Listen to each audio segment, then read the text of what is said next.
Po 3 metų pertraukos į Netflix'ą sugrįžta kalmaro žaidimas, arba tiesiog Squid Game, kurio pirmasis sezonas buvo toks populiarus, kad tapo pačiu populiariausiu Netflix'o platformos originaliu turiniu, surinkusi daugiau negu 1,5 milijardo peržiūrų valandų.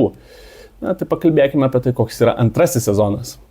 Antrasis sezonas prasideda būtent ten, kur baigėsi pirmasis, todėl grįžtame į jau pažįstamus įvykius, tačiau labai greitai užtraukiamas rankinis ir pradedame ieškoti žaidimų.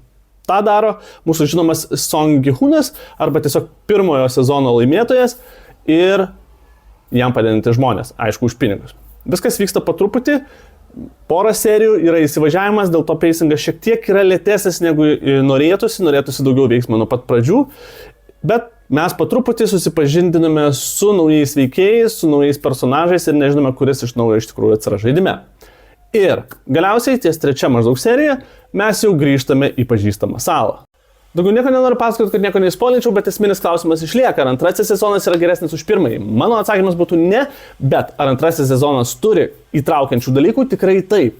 Naudojamas tas pats šablonas kaip pirmajam sezone, bet yra nauji, rizikingi ir įtampą keliantis dalykai, kurie iš tikrųjų sukuria norą toliau žiūrėti ir domėti šią istoriją. Vadinasi, grįšim dar kitais metais į 3 sezoną, bet antrojo sezono pabaiga manęs nenudžiugino. Taigi, jeigu jūs matėt, pasidalinkit savo nuomonę apie antrąjį Squid Game sezoną ir nepamirškit manęs pafollowinti.